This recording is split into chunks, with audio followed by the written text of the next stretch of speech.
ఇంకా గమ్మత్ ఏంటంటే ఇదే హరీష్ రావు గారు వాళ్ళ ఫాలోవర్స్ అంతా నిన్నటి నుంచి చెప్తున్నారు హరీష్ అన్న చాలా కష్టపడ్డాడు డే 1 నుంచి ఉన్నాడు అని.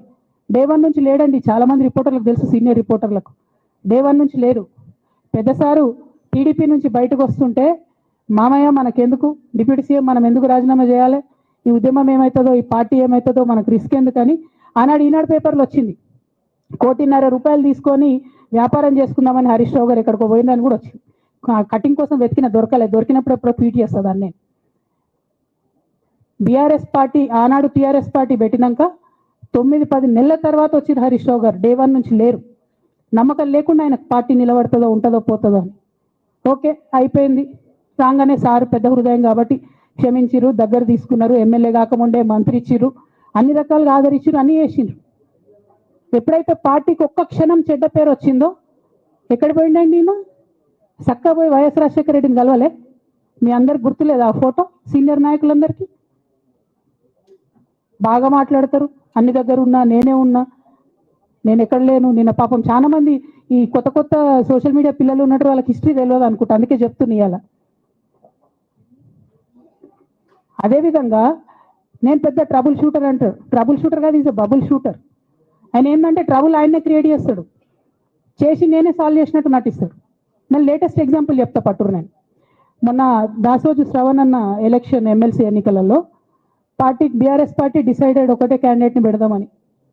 కానీ హరీష్ రావు గారు ఇంటర్నల్గా బీజేపీ వాళ్ళతో మాట్లాడుకొని ఏం చెప్తారంటే, మీ దగ్గర నుంచి ఒక క్యాండిడేట్ని ఇవ్వండి, నేను మామయ్యని కన్విన్స్ చేసి రెండో క్యాండిడేట్కి పెట్టిస్తా అంటే he wants to create a trouble.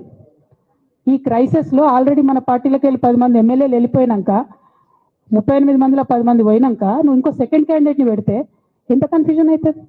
ఎవరెవరు ఎటెట్ ఓట్లు వేస్తారు? అంటే హార్స్ ట్రేడింగ్కి ఈయన ట్రబుల్ షూటర్ గారు ట్రబుల్ని ఓపెన్ చేస్తారు అన్నట్టు. నాకెందుకో లక్కీగా ఒక బీజేపీ ఎమ్మెల్యే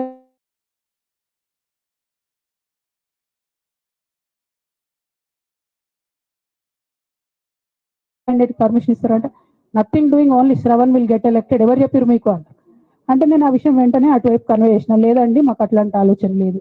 ఎందుకు ఈ రీసెంట్ ఎగ్జాంపుల్ చెప్తున్నా ఇవాళ అంటే, హరీష్ రావు గారు ట్రబుల్ క్రియేట్ చేసి ట్రబుల్ని మాఫీ చేసినట్టుగా ప్రయత్నం చేస్తారు. బీఆర్ఎస్ కార్యకర్తలందరికీ నేను నా తమ్ముళ్ళకి రిక్వెస్ట్ చేసి చెప్తున్నా, మా చెల్లెలకు రిక్వెస్ట్ చేసి చెప్తున్నా, మీకు పెద్ద స్థాయిలో జరిగే అన్ని విషయాలు తెలియకుండా అందరూ మన వెల్ విషయర్స్ అనుకుంటారు. మీ తప్పు కాదు, ఎందుకంటే కేసీఆర్ సార్ అంత ఓపెన్ మైండ్తో ఓపెన్ హార్ట్తో ఉంటారు కాబట్టి బీఆర్ఎస్లో ఉన్న అందరూ అట్లే ఉంటారు అనుకుంటారు. కానీ చాలా మందికి చాలా హిడెన్ ఎజెండాస్ ఉన్నాయి. ఒక పక్క కాంగ్రెస్తో కలిసి ఉన్నారు, ఇంకో పక్క బీజేపీతో మాట్లాడుతున్నారు, ఎటు ఎవరితో అవసరమైతే అటు మాట్లాడుతున్నారు.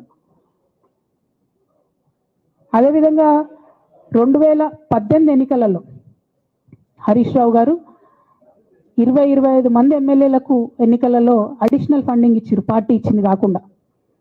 ఏడికేలు వచ్చినాయి హరీష్ రావు గారికి అన్ని డబ్బులు? 100% కాళేశ్వరంలో జరిగిన అవినీతి నుంచి వచ్చిన డబ్బులే. ఆయన ఆలోచన ఏం చేసిందంటే, ఏమన్నా కొద్దిగా అటు ఇటు అవుతుందేమో రిజల్ట్, నా దగ్గర ఎమ్మెల్యేస్ ఉండాలని ఆలోచన చేసి. నీకు అసలు అట్లాంటి ఆలోచన ఎందుకు వచ్చింది? నేను కట్టప్పలాంటోని కేసీఆర్ గారి దగ్గర ఉండేటోని అంటావు కదా, నీకేం అవసరం వచ్చింది ఎమ్మెల్యేస్కి సపరేట్గా ఫండింగ్ చేయడానికి? ఎవరికి తెలియదు అనుకుంటారా? ఇవి ఎవరు చెప్పారు అనుకుంటారా? ప్రతి ఒక్కరు చెప్తారు ఎమ్మెల్యేస్ ఓపెన్, నా పేర్లు కూడా తెలుసు, చెప్తే బాగుండదు, ఎమ్మెల్యేలు ఇబ్బంది పడతారు. నేను అనేది ఏంటంటే, 2009లో రామన్న సిరిసిల్ల ఎలక్షన్లో మా బంధువుకు సంబంధించిన వ్యక్తులతోని 60 లక్షల రూపాయలు పంపిన హరీష్ రావు గారు రామన్నను ఓడగొట్టడానికి. నిన్నగాక మొన్న ఒక వీడియో మీరు కూడా చూసిరు, ఒంటేరు ప్రతాప్ రెడ్డి గారిది. మీ మామయ్యను ఓడగొట్టమని ఎంతంటే అంత డబ్బులు ఇస్తా అని చెప్పిర్రని. ఓ పక్క కేసీఆర్ గారిని ఓడగొట్టాలి, ఓ పక్క కేటీఆర్ గారిని ఓడగొట్టాలి, నిజామాబాద్లో నా ఎంపీ సెగ్మెంట్లో అందరు ఎమ్మెల్యేలను మేనేజ్ చేయాలి, అందరిని మన కేసీఆర్ కుటుంబాన్ని ఓడగొట్టాలి, విచ్ఛిన్నం చేయాలి. కానీ కేసీఆర్ గారి పేరుతో వచ్చేటటువంటి బెనిఫిట్స్ మాత్రం అన్నీ కావాలి. మరి ఇటువంటి వారిని నా రిక్వెస్ట్ కేసీఆర్ గారితో కేటీఆర్ గారితో, వారిని మీ పక్కన పెట్టుకొని నిజం మాట్లాడే నన్ను బయటకు పంపితే మరి పార్టీ బాగుంటుందా? దయచేసి ఆలోచన చేసుకోండి.